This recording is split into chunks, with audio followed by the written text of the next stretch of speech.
जो इस वीडियो को सुबह देख रहे हैं उसको गुड मॉर्निंग, शाम को देख रहे हैं उसको गुड इवनिंग, और अगर अभी दे रहे हैं तो मेरा सष्टांग प्रणाम नमस्कार स्वीकार कीजिए।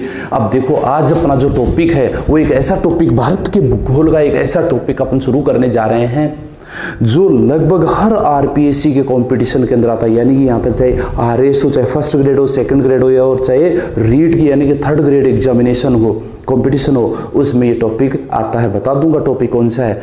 फिर उसके बाद में जैसे राजस्थान पुलिस है, पटवार है, उसमें भी ये टॉपिक 100% है। स्कूलिंग के अंदर यानी कक्षा 6 से लेकर 12वीं तक के सभी सब्जेक्ट्स के अंदर, ये सब्जेक्ट मतलब आर्ट्स के अंदर ये टॉपिक है, भूगोल का टॉपिक है। फिर साथ ही कॉलेज एजुकेशन के जो स्टूडेंट हैं उनके लिए भी टॉपिक काफी इंपॉर्टेंट है। तो आज जो अपना टॉपिक है वो है कृषि। जैसा कि अपने पहले वाले वीडियो में कृषि के प्रकार पढ़े थे, लेकिन आज हम कृषि के प्रकार नहीं पढ़ेंगे। आज हम पढ़ेंगे कृषि के, जिसके आपको पता है कृषि के अंदर पशुपालन भी होता है। पशुपालन एक प्रकार की कृषि है और फसल उत्पादन भी एक प्रकार की कृषि है। तो जो आज हम जो पढ़ेंगे वो है भारत में फसलें। भारत में फसलें। अब देखो, भारत एक कृषि प्रधान देश है, सबको विदित है। और भारत एक कृषि प्रधान देश होने के कारण ये भारतीय अर्थव्यवस्था का मेरुदंड कहलाता है। प्रश्न आ जाता है भारतीय अर्थव्यवस्था का मेरुदंड क्या है? भारतीय अर्थव्यवस्था का मेरुदंड है कृषि, यानी कृषि पर निर्भर है। भारत की जनसंख्या कितनी प्रतिशत जनसंख्या? भारत की लगभग 49% जनसंख्या प्रत्यक्ष और अप्रत्यक्ष रूप से कृषि कार्यों पर निर्भर है। इसलिए भारतीय जनसंख्या, यह भारतीय कृषि को भारतीय अर्थव्यवस्था का मेरुदंड कहा जाता है, या फिर भारतीय अर्थव्यवस्था का इसको आधारशिला भी कही जाती है। तो भारतीय जनसंख्या, कुल जनसंख्या का 49% हिस्सा तो प्रत्यक्ष और अप्रत्यक्ष रूप से किस पर निर्भर करता है? कृषि कार्यों पर निर्भर करता है। जैसे कि आपको विदित है भारत के कुल क्षेत्रफल का, भारत के कुल क्षेत्रफल का 51% हिस्सा इससे पर कृषि कार्य होता है। कितने प्रतिशत हिस्से पर कृषि कार्य होता है? 51% हिस्से पर, जबकि 4% हिस्से पर चारागाह बने हुए हैं। क्या? 4% हिस्से पर चारागाह बने हुए हैं। 21% हिस्से पर वन है। 21% हिस्से पर क्या है? वन है भारत में। और कितना बचा? 24% हिस्सा। और इस 24% हिस्सा जो है वो या तो बंजर है या फिर इसको अन्य कार्यों में काम में लिया जाता है। अन्य कार्य जैसे फैक्ट्री बनी हुई हो सकती हैं, रिहायशी यानी कि रहने के काम में आ रही है जगह। कुल मिला के ऐसा है भारत के कुल क्षेत्रफल का 51% हिस्सा किस कार्य में किस काम में आता है? कृषि कार्य के काम में आता है। 4% हिस्सा चारागाह के काम में आता है। 21% हिस्सा वन के काम में आता है। वन यानी वन बने हुए हैं, यहाँ चारागाह बने हुए 4% पर, 21% पर वनाच्छादित है यानी जंगल है, और 24% हिस्सा क्या है? बंजर है या फिर अन्य कार्यों में काम में लिया जाता है। तो आज अपना जो टॉपिक है वो भारत की फसलें हैं, जो कि आपको पता है 51% क्षेत्र पर भारत में फसलें उत्पादन की जाती है। और भारत में फसल उत्पादन होने का मुख्य कारण क्या है कि भारत की जो जलवायु है वो एक ऐसी जलवायु है जिसमें पूरे वर्ष भर फसलें उत्पादित की जाती हैं, पूरे वर्ष भर खेती होती है। यानी भारत की जो जलवायु है वो उष्ण कटिबंधीय भी है और शीतोष्ण कटिबंधीय भी है। उष्ण कटिबंधीय किसे कहते हैं? जिसमें गर्मी पड़ती हो उसको उष्ण कटिबंधीय कहते हैं। शीतोष्ण कटिबंधीय उसको कहते हैं जिसमें सर्दी भी पड़ती हो। यानी भारत में ऋतुओं के आधार पर कृषि को डिवाइड किया गया है, और ऋतुओं के आधार पर तो आज अपन देखते हैं ऋतुओं के आधार पर फसलों का वर्गीकरण।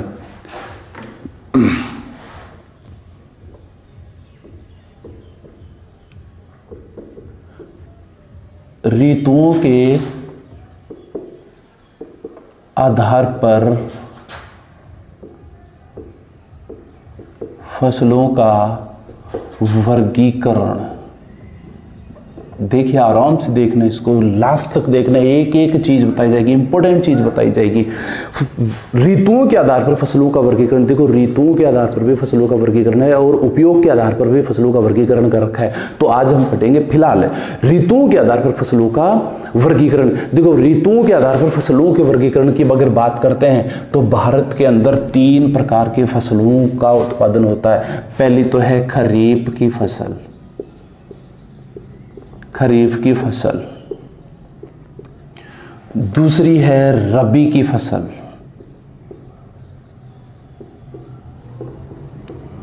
रबी की फसल। और तीसरी है जायद की फसल, जायद की फसल। अब इसको अलग अलग डिवाइड करते हैं। देखो, खरीफ की जो फसल होती है वो जून जुलाई में बोई जाती है और अक्टूबर नवंबर में इसको काट ली जाती है। देखो, इसका समय देखो, पहले समय की बात करते हैं। कौन से महीने में बोई जाती है? जून और जुलाई। जून जुलाई के अंदर इस फसल को बोया जाता है, यानी इसको वैसे तो वर्षा काल की फसल भी कहते हैं, क्योंकि खरीफ की फसल वर्षा काल में होती है, इसलिए इसको जून जुलाई में बोकर कौन से महीने में काट ली जाती है? इसको अक्टूबर नवंबर में काट ली जाती है, अक्टूबर नवंबर में। यानी इस फसल का समय क्या है? जून जुलाई में बोई जाती है और अक्टूबर नवंबर में काट ली जाती है। आखिर ऐसी कौन सी फसलें हैं जो जून जुलाई में बोई जाती है और अक्टूबर नवंबर में काट ली जाती है? देखो, ये है प्रमुख फसलें कौन सी हैं? प्रमुख फसलें खरीफ में प्रमुख फसलें कौन सी हैं? ज्वार, लिखते जाओ, बाजरा,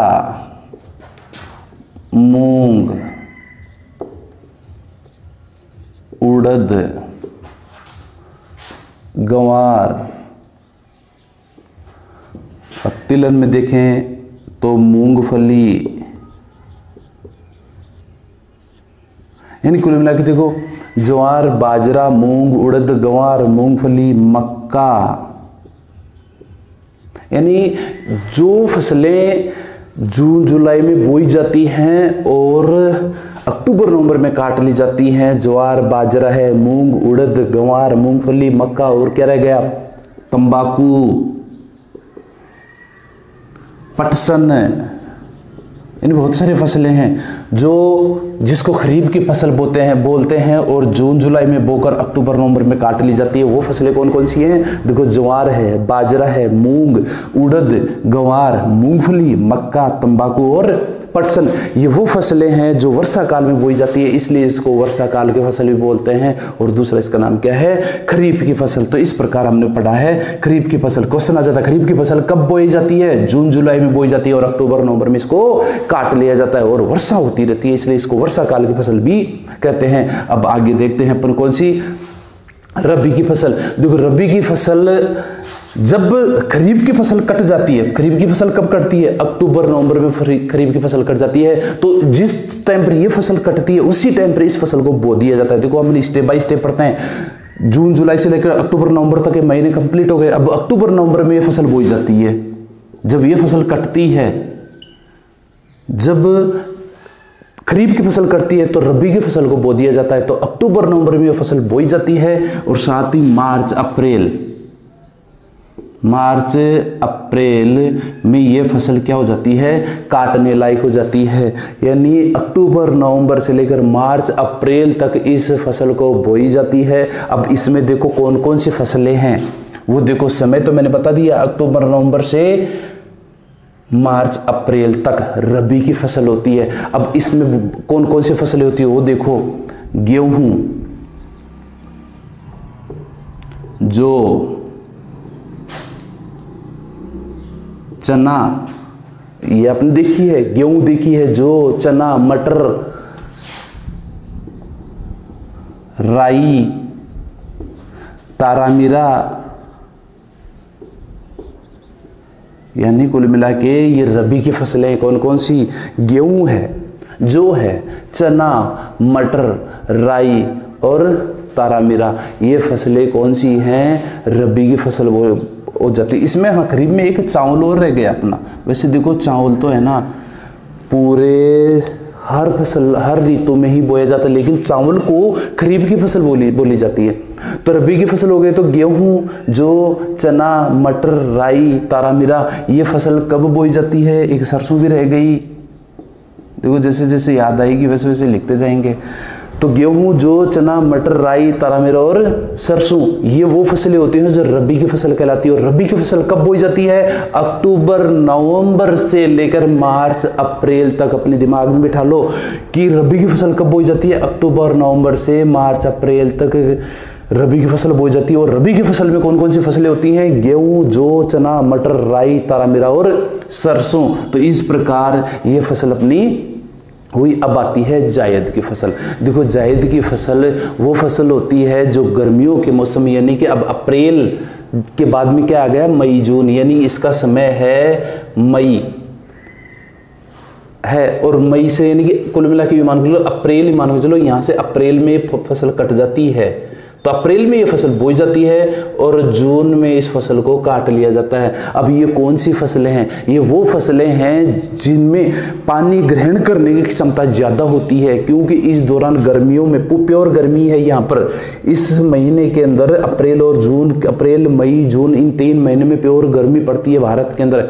और यहाँ पर वो फसलें बोई जाती है जिसमें पानी ग्रहण करने की क्षमता होती है। जैसा कि आपको पता है कि गर्मी भी पड़ती है, पानी भी कम है, तो निश्चित रूप से इस फसल के लिए सिंचाई की आवश्यकता होती है। तो इस फसल को क्या बोलते हैं, जायद की फसल। तो यहाँ इस दौरान यानी कि अप्रैल और मई जून में कौन सी फसलों का कौन सी फसलें बोई जाती है। देखो पहले तो बोई जाती है सब्जियां, जितनी भी सब्जियां है ना वो लगभग इसी मौसम में बोई जाती हैं। क्या बोई जाती है, सब्जियां इसी मौसम में बोई जाती हैं। और उसके बाद में तरबूज है, तरबूज, खरबूजा हो गया, ककड़ी, खीरा, मुख्य रूप से यही सब्जियां। और आगे अब देखो इसमें एक चीज और है, वो है मूंग और उड़द।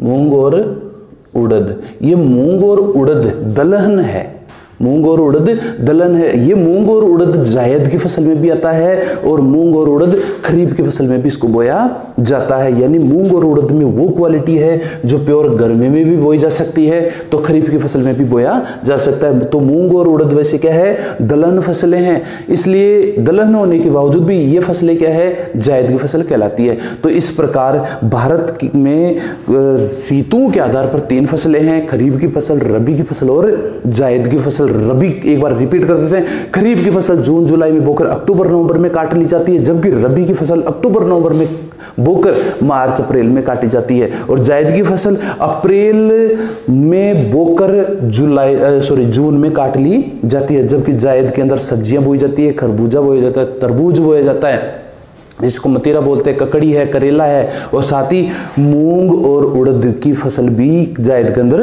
होती है। अब रबी की फसल है, रबी की फसल में गेहूं आ गया, जौ, चना, मटर, राई, तारामीरा, सरसों आदि जो फसलें होती हैं वो रबी की फसल कहलाती है। खरीफ की फसल के अंदर देखो ज्वार है, बाजरा है, मूंग, उड़द, गंवार, मूंगफली, मक्का, तंबाकू आदि की फसल पैदा की जाती है। तो वो है ऋतुओं के अंदर भारत की फसलें। अब देखो एक क्वेश्चन और बनता है इसमें कि भारत में कृषि वर्ष किस तारीख से लेकर किस तक है। भारत में कृषि वर्ष किस तारीख से लेकर किस तारीख तक है, कब से कब तक है। तो ये इंपॉर्टेंट है अपने लिए। तो भारत का जो कृषि वर्ष है, भारत का कृषि वर्ष कब से कब तक है, इंपॉर्टेंट है, दिमाग लगाइए। मेरे बताने से पहले एक बार दिमाग लगाइए कि भारत का कृषि वर्ष कब से कब तक है। देखो भारत का कृषि वर्ष 1 जुलाई से लेकर 30 जून तक होता है। यह भारत का कृषि वर्ष 1 जुलाई से लेकर 30 जून तक भारत का कृषि वर्ष होता है। अब देखो ये तो पढ़ा था अपने ऋतुओं के आधार पर भारतीय कृषि का वर्गीकरण। आज अब पढ़ेंगे अपन उपयोग के आधार पर भारतीय कृषि का वर्गीकरण। इंपॉर्टेंट चीज है, कुछ भी नहीं छोड़ेंगे अपन। उपयोग के आधार पर, उपयोग के आधार पर फसलों का वर्गीकरण, फसलों का वर्गीकरण ये पढ़ेंगे। किसके आधार पर? उपयोग के आधार पर। पहला किसके आधार पर था? ऋतुओं के आधार पर। अब है उपयोग के आधार पर। देखो उपयोग के आधार पर भारतीय कृषि को 4 भागों में डिवाइड किया गया है। तो पहली फसल है, पहला तो है खाद्यान्न, खाद्यान्न फसलें। कौन सी फसलें? खाद्यान्न फसलें। खाद्यान्न फसलें वो फसलें कहलाती हैं जो खाने के काम में आती हैं, जो जिसको खाने के लिए ही बोया जाता है। तो वो फसलें कौन कौन सी हैं? जैसे चावल है, गेहूं, जौ, चना, मक्का, ये वो फसलें हैं जो खाद्यान्न के लिए बोई जाती है, यानी कि खाने के लिए ही बोई जाती हैं। उसके बाद में आ गई दूसरा उपयोग के आधार पर प्रकार है, वो है बागानी फसलें। बागानी फसलें, बागानी फसलें वो होती हैं, वो फसलें होती हैं जिनके बगीचे बनते हैं, जिनके बागान बनते हैं, बड़े बड़े बागान बनते हैं, वो बागानी फसलें कहलाती हैं। जैसे चाय, कहवा, तंबाकू, यानी चाय, कहवा और तंबाकू के बागान बनते हैं, इसलिए इनको बागानी फसलें कहते हैं। अब तीसरी फसल है, वो तीसरी फसल अपनी नगदी फसल। नगदी फसलें, देखो नगदी फसलें, नगदी फसलों को किसान डायरेक्ट रूप से खुद यूज में नहीं लेता, उनको ये फसलें इसलिए बोते हैं कि उनसे उनको नगदी प्राप्त होती है। इनको व्यापारिक दृष्टि से ही बोते हैं, इनको बेचने के लिए ही बोते हैं, प्रत्यक्ष रूप से इसका फायदा किसान नहीं उठाता। तो ये कौन सी फसलें हो गई? जैसे गन्ना, तिलहन,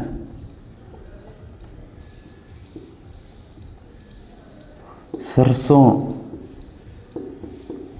ठीक है, यानी कि ये वो फसलें हैं जिनको डायरेक्ट बेचने के लिए ही बोते हैं। सोयाबीन, यानी ये फसलें हैं नगदी फसलें जिनको किसान सिर्फ और सिर्फ बेचने के लिए ही काम में लेता है, प्रत्यक्ष रूप से इनका फायदा नहीं मिलता, यानी कि खुद ही इसका फायदा नहीं मिलता। अगर जैसे मान लो सरसों का तेल निकलवाना है तो सरसों का तेल, इससे पहले वो सरसों निकालेगा, सरसों निकालने के बाद में वो फैक्ट्री में जाएगा, फैक्ट्री का मतलब यानी घानी में जाएगा या फिर फैक्ट्री में जाएगा, तब उसके बाद में इसको सरसों का तेल प्राप्त होता है किसान को। इसलिए इन फसलों को सिर्फ और सिर्फ किसके लिए होता है? नगदी प्राप्त करने के लिए। फिर उसके बाद में आगे रेशेदार फसलें। चौथा प्रकार कौन सा है? रेशेदार फसलें। और ये अंतिम प्रकार है रेशेदार फसलें। देखो रेशेदार फसलें वो फसलें कहलाती है जिनसे रेशा प्राप्त होता है, और वो कौन सी है? कपास और जूट। यानी कपास और जूट जो फसलें हैं वो कौन सी फसलें कहलाती हैं? रेशेदार फसलें। यानी अब आप देखिए उपयोग के आधार पर भारतीय फसलों का वर्गीकरण किया गया है, वो 4 प्रकार का है। पहला है खाद्यान्न फसलें। खाद्यान्न फसलों के अंदर क्या क्या आता है? चावल, गेहूं, जौ, चना, मक्का, यानी यहाँ पर वो फसलें आती हैं जो खाने के काम में लेती है, खाद्यान्न के रूप में काम में आती हैं, वो खाद्यान्न फसलें कहलाती हैं। फिर इसके बाद में आ गई बागानी फसलें। बागानी फसलें वो फसलें कहलाती हैं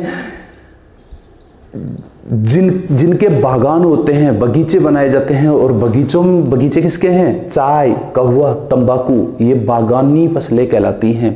फिर है नगदी फसलें। ये वो फसलें कहलाती हैं जिनसे नगदी प्राप्त होती है, इसमें किसान प्रत्यक्ष रूप से इनका फायदा नहीं ले पाता। वो है गन्ना, तिलहन, सरसों और सोयाबीन। अब इसके बाद में करते हैं रेशेदार फसलें। ये वो फसलें कहलाती हैं जिनसे रेशा प्राप्त होता है, तो वो है कपास, जूट और आदि फसलें कहलाती हैं रेशेदार फसलें। यानी उपयोग के आधार पर भारतीय फसलों का वर्गीकरण किया गया है। और कितने प्रकार के उपयोग के आधार पर भारतीय फसलें हैं?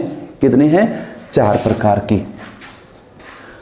ये है भारतीय फसलों का वर्गीकरण। अब देखो कुछ इंपॉर्टेंट मैं टॉपिक पॉइंट में बोलता जा रहा हूं जो कॉम्पिटिटिव एग्जामिनेशन के लिए काफी फायदेमंद है। एक एक चीज बोलूंगा, आप लिखते जाना इसको, ठीक है।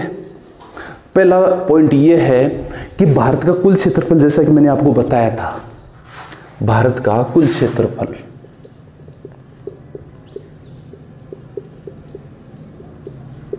का, भारत के कुल क्षेत्रफल को अपन डिवाइड करेंगे। पहले भी बताया था, एक बार मैं फिर से रिपीट करता हूं क्योंकि इंपॉर्टेंट है। भारत के कुल क्षेत्रफल का 51% हिस्सा किस काम में? कृषि के काम में आ रहा है, ठीक है। कितना प्रतिशत हिस्सा?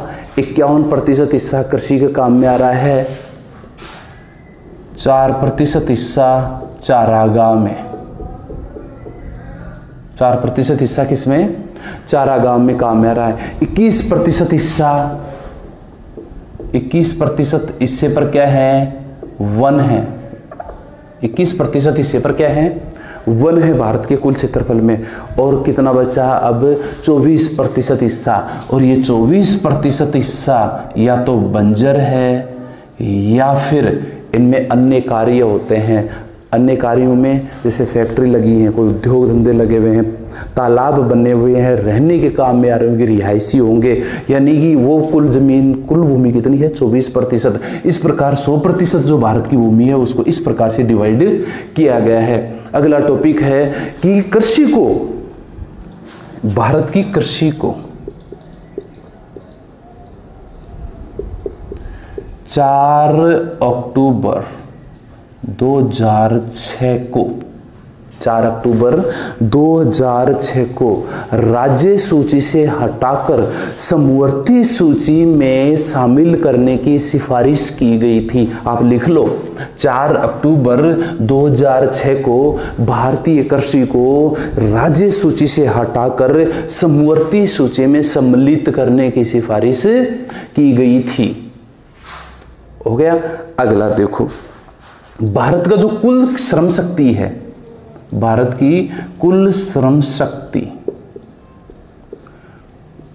यानी 100 आदमी काम कर रहे हैं इस देश के अंदर, उदाहरण के रूप में 100 आदमी काम कर रहे हैं ना, तो उनमें 52 लोग तो कृषि कार्यों में प्रत्यक्ष और अप्रत्यक्ष रूप से सम्मिलित हैं। यानी कुल श्रम शक्ति का 52% जो लोग हैं वो कृषि कार्यों में संलग्न हैं। कृषि कार्यों में प्रत्यक्ष और अप्रत्यक्ष रूप से कितने प्रतिशत लोग कृषि कार्यों में संलग्न हैं? वो है 52% लोग।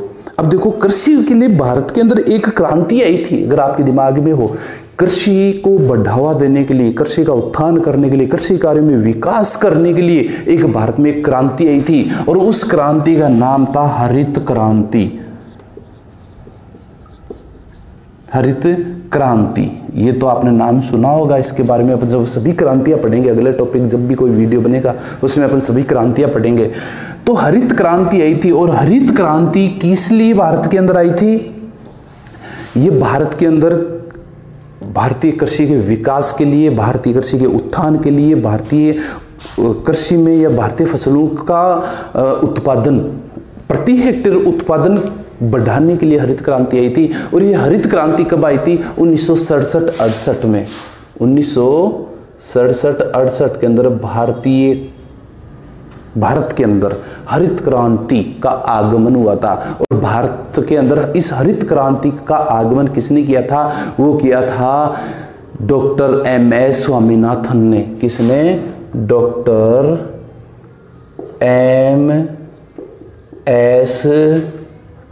एम.एस.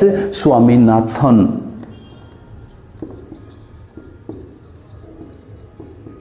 प्रश्न आ जाता है, भारत के अंदर हरित क्रांति को लाने वाले व्यक्ति का नाम बताओ। तो भारत के अंदर हरित क्रांति को लाने का श्रेय जाता है किसको? Doctor M S. स्वामीनाथन को। और डॉक्टर एम.एस. स्वामीनाथन ने हरित क्रांति भारत के अंदर कब लाए? 1967-68 के अंदर। अब देखो, अगला टॉपिक है कि उर्वरक उत्पादन के मामले में, भारत उर्वरक उत्पादन के मामले में, उर्वरक उत्पादन के मामले में अगर बात करते हैं तो भारत उर्वरक उत्पादन के मामले में तीसरा स्थान रखता है। यानी कि जितने भी खाद हैं जो खेतों में काम में आते हैं, जो कृषि कार्यों में काम में आते हैं, उन खादों के उत्पादन में यानी उन उर्वरक उत्पादन में तीसरा स्थान रखता है। तो बात करते हैं आखिर पहला स्थान किसका है? पहला स्थान चीन का है, दूसरा स्थान अमेरिका का है। यानी उर्वरक उत्पादन में भारत का विश्व में तीसरा स्थान है, पहला स्थान चीन का है, दूसरा स्थान अमेरिका का है। तो यह है उर्वरक उत्पादन की बात। फिर बात करते हैं इस उर्वरक में यानी खाद के मामले में एक आता है यूरिया। यूरिया के मामले में, यूरिया उत्पादन के मामले में भारत पूरी तरह से आत्मनिर्भर है। ये नोट करते जाना ये चीज। यूरिया उत्पादन में भारत पूरी तरह से आत्मनिर्भर है। अब एक खाद और आता है पोटेशियम। पोटेशियम पूरी तरह से भारत में आयात किया जाता है। पोटेशियम पूरी तरह से भारत में आयात किया जाता है। तो इस प्रकार अपना ये नॉर्मली टॉपिक हो गया। अब इसके अंदर देखते हैं भारत जो प्रमुख इस दुनिया में प्रमुख फसल उत्पादक देश कौन कौन से हैं।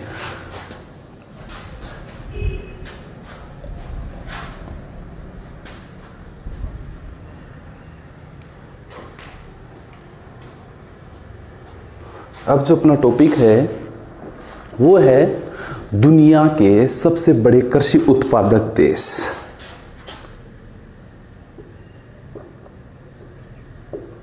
दुनिया के सबसे बड़े कृषि उत्पादक देश।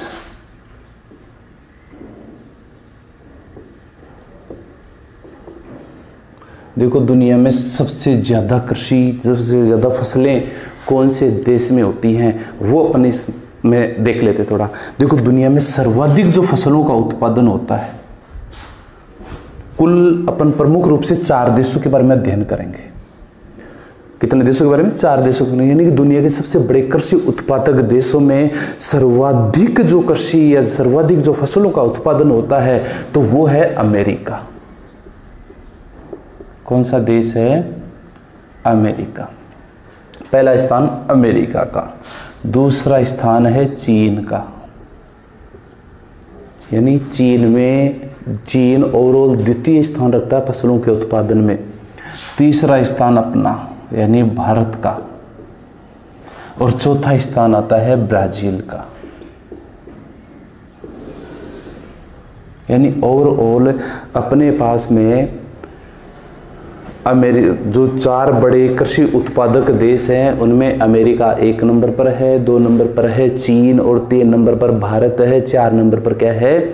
ब्राजील है। तो सबसे पहले अपन देख लेते हैं किसके बारे में? अमेरिका के बारे में। तो अमेरिका की पहली विशेषता देखो। अमेरिका की पहली विशेषता है कि अमेरिका श्रम शक्ति कम होने के बावजूद भी, श्रम शक्ति कितनी है? श्रम शक्ति कम होने के बावजूद भी यहाँ पर फसलों का उत्पादन सर्वाधिक होता है। और भौगोलिक रूप से देश भी काफी बड़ा है। भौगोलिक रूप से इस देश की क्या विशेषता है? श्रम शक्ति तो कम है लेकिन फसलों का उत्पादन सर्वाधिक होता है। यानी कम मजदूर, कम श्रम शक्ति होते हुए भी अमेरिका में फसलों का उत्पादन सर्वाधिक होता है। भौगोलिक रूप से देश क्या है? बड़ा है। भौगोलिक रूप से क्या हो गया? देश काफी बड़ा है। यानी अमेरिका के चारों तरफ बड़े बड़े खेत हैं। बड़े बड़े खेत होने के कारण यहाँ पर फसलों का उत्पादन सर्वाधिक होता है। अब देखो सर्वाधिक जो फसलों का उत्पादन करने वाले जो राज्य हैं अमेरिका में, वो 1 नंबर पर तो आता है कैलिफोर्निया। कौन सा? कैलिफोर्निया आता है। दूसरा आता है टेक्सास और तीसरा नंबर है लोवा का। यानी कुल मिला के ये 3 स्टेट हैं अमेरिका के जहां पर सर्वाधिक फसलों का उत्पादन होता है। कैलिफोर्निया, टेक्सास और लोवा। इस प्रकार अमेरिका दुनिया में सर्वाधिक फसलों का उत्पादन करता है। अगली विशेषता क्या है अमेरिका की? क्योंकि अमेरिका दुनिया का सबसे बड़ा निर्यातक देश है। अमेरिका दुनिया का सबसे बड़ा निर्यातक देश है। यानी सर्वाधिक अगर निर्यात कोई देश करता है तो वो कौन सा देश है? वो है अमेरिका। यानी दुनिया में सबसे ज़्यादा अनाज का निर्यात करने वाला देश कौन सा है? अमेरिका है। दूसरे विश्व युद्ध के बाद, कौन से विश्व युद्ध के बाद? दूसरे विश्व युद्ध के बाद अमेरिका के फसलों के उत्पादन में लगभग 2 गुना वृद्धि हुई थी। यानी दूसरे विश्व युद्ध के बाद अमेरिका की फसलों का उत्पादन यानी अनाज का उत्पादन लगभग 2 गुना हो गया था। कब? दूसरे विश्व युद्ध में। सर्वाधिक जो उत्पादन में जो विकास किया था कृषि के मामले में वो था अमेरिका। अब एक और विशेषता है कि अमेरिका गन्ना के उत्पादन में दुनिया में नंबर 1 है। सर्वाधिक गन्ना उत्पादन कहाँ होता है? मक्का का। सर्वाधिक मक्का का उत्पादन कहाँ होता है? अमेरिका में। इस प्रकार अमेरिका कृषि के मामले में भी दुनिया में शक्तिशाली है, एक प्रकार से किंग है। तो ये हुई अपनी विशेषता किसकी? अमेरिका की। अब लेते हैं अपन चीन को। चीन भी देखो, अमेरिका दुनिया में तीसरा बड़ा, क्षेत्रफल की दृष्टि से तीसरा बड़ा देश है, तो चीन भी कम नहीं है। चीन दुनिया में चौथा बड़ा देश है। जनसंख्या के मामले में तो 1 नंबर पर है। जनसंख्या के मामले में चीन 1 नंबर पर है और क्षेत्रफल की दृष्टि से चीन कौन से स्थान पर है? चौथे स्थान पर है। तो अब अपना जो देश है वो है कौन सा? चीन। इस चीन के बारे में गहन अध्ययन करते हैं। देखो चीन की विशेषता क्या है? चीन दुनिया में सर्वाधिक सब्जियां, फल और अनाज का उत्पादक देश है। किसका? अनाज और फलों के उत्पादन में नंबर 1 है। अब बात करते हैं अनाज कौन से अनाज में सर्वाधिक चीन अपना एकाधिकार रखता है? देखो, गेहूं, चावल और आलू। गेहूं, चावल और आलू, इसमें तो अब चीन का एकाधिकार है दुनिया में नंबर 1। यानी सबसे ज्यादा गेहूं का उत्पादन कौन से देश में होता है? चीन में। सबसे ज्यादा चावल का उत्पादन कौन से देश में होता है? चीन में। सबसे ज्यादा आलू का उत्पादन कौन से देश में होता है? चीन में। इस प्रकार चीन गेहूं, चावल और आलू में तो एकाधिकार रखता है। इसके अलावा वहां पर क्या क्या होता है? प्याज, पालक, गाजर, टमाटर, अंगूर आदि की खेती भी बहुत अच्छे से कहाँ होती है? चीन के अंदर होता है। अब देखो चीन की विशेषता क्या है? चीन दुनिया का सबसे बड़ा आयातक देश है। यानी इतना फसल उत्पादन होने के बाद भी चीन में अनाज का आयात होता है, क्योंकि दुनिया में सर्वाधिक जनसंख्या अगर है तो कहाँ है? चीन में है। इसलिए चीन में जितनी भी कृषि होती है वो पूरी की पूरी वहीं पर खप जाती है, इसलिए बाहर से भी और अनाज मंगवाना पड़ता है। यानी चीन दुनिया का सबसे बड़ा आयातक देश है। दूसरी विशेषता क्या है? चीन का जो दक्षिणी पूर्वी क्षेत्र है, दक्षिणी पूर्वी भाग, वो काफी उपजाऊ है। तो चीन का जो चीन के अंदर सबसे ज्यादा अगर कृषि कार्य होता है तो वो कौन से क्षेत्र में होता है? दक्षिण पूर्वी भाग में। और दक्षिण पूर्वी भाग में सर्वाधिक कृषि होने की मुख्य वजह क्या है? वहां का जो भूभाग है, वहां की जो मिट्टी है वो काफी उपजाऊ है। और उपजाऊ होने के कारण चीन के लगभग 31 करोड़ लोग कृषि कार्यों में संलग्न हैं। कितने करोड़? 31 करोड़ लोग कृषि कार्यों में प्रत्यक्ष या अप्रत्यक्ष रूप से कृषि कार्यों में संलग्न है। कहने का मतलब है चीन में कुल मिला के ये मालिक अलग हैं, जमीनों के मालिक है 31 करोड़, तो लोग मजदूर हैं वहां पर। यानी मजदूरी श्रम शक्ति सर्वाधिक कहाँ है? अमेरिका में, चीन में है। तो वो कितनी है? 31 करोड़। यानी 31 करोड़ लोग कृषि कार्यों में मजदूरी करते हैं। दूसरी विशेषता यह है कि चीन की जनसंख्या सर्वाधिक होने के कारण आयात के रूप में सर्वाधिक आयात करने वाला देश है। तो कौन सा है? चीन है। तो 2 देश अपने कंप्लीट हो गए। कौन से? चीन, अमेरिका। तीसरा देश, सबसे बड़ा देश फसलों के मामले में, तो वो कौन सा है? अपना खुद का देश भारत। लेकिन अपन भारत के बारे में ना पढ़कर पहले अपन चौथा स्थान वाला यानी कि ब्राजील के बारे में पढ़ लेते हैं, क्योंकि वैसे तो ब्राजील भारत के बारे में तो अपन वैसे भी गहन अध्ययन करने वाले, अलग अलग चीज पढ़ने वाले। तो चौथे नंबर वाला देश जो कि क्षेत्रफल की दृष्टि से तो ब्राजील 5वां स्थान रखता है। क्षेत्रफल की दृष्टि से ब्राजील 5वां स्थान रखता है। और फसल उत्पादन के स्थान पर ब्राजील कौन सा स्थान रखता है? चौथा। देखो ब्राजील की विशेषता क्या? ब्राजील क्षेत्रफल की दृष्टि से चौथा स्थान, क्षेत्रफल की दृष्टि से तो कौन सा स्थान रखता है? 5वां रखता है। दूसरी विशेषता देखो, ब्राजील में सर्वाधिक गन्ना का उत्पादन होता है। सर्वाधिक गन्ना का उत्पादन अगर कहीं होता है तो वो कहाँ होता है? ब्राजील के अंदर होता है। अब इस गन्ना के अलावा कॉफी और सोयाबीन, कॉफी और सोयाबीन की भी खेती बहुत अच्छी होती है। कहाँ पर? ब्राजील के अंदर। यानी आज हमने देख लिया कि दुनिया के सबसे बड़े कृषि या फसल उत्पादक देश हैं वो कौन कौन से हैं। 1 नंबर पर अमेरिका है, 2 नंबर पर चीन है, 3 नंबर पर भारत है और 4 नंबर पर कौन सा है? ब्राजील। अब भारत के बारे में देख लेते, थोड़ा सा एक लाइन में बताऊंगा, उसके बाद में तो अपन गहनता से अध्ययन करेंगे।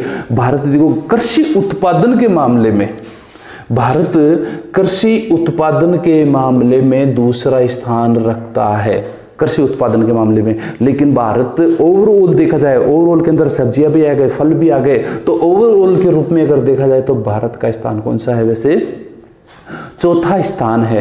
ठीक है, तो आज हम पढ़ लेते हैं थोड़ा सा। अब जो अपन पढ़ेंगे तो प्रमुख फसलों के बारे में पढ़ेंगे कि प्रमुख फसलें भारत। तो इस प्रकार आज का जो अपना टॉपिक है वो कंप्लीट होता है। नेक्स्ट वीडियो में हम पढ़ेंगे, वो पढ़ेंगे भारत की प्रमुख फसलें कौन कौन सी हैं। तो बने रहिए हमारे साथ। मैं अब आपसे ये गुजारिश करूंगा कि हमारे YouTube चैनल को अगर आपने सब्सक्राइब नहीं किया है तो सब्सक्राइब करें। और इस चैनल, इस जो वीडियो को है वो हर एक स्टूडेंट के पास, हर एक प्रतियोगी परीक्षा की तैयारी करने वाले विद्यार्थी के पास में आप भेजें ताकि उसको भी बेनिफिट मिले। तो अगले टॉपिक का आप इंतजार कीजिएगा और वो है हमारा है भारत की प्रमुख फसलें कौन कौन सी हैं, उनका उत्पादन सर्वाधिक कहाँ कहाँ होता है, यानी दुनिया में भी कहाँ होता है तो इंडिया में भी कहाँ होता है, 1 नंबर पर कौन सा स्टेट है और कितना उत्पादन वो करता है। तो हम अगले वीडियो में सिर्फ इतना ही पढ़ेंगे। तब के लिए नमस्कार।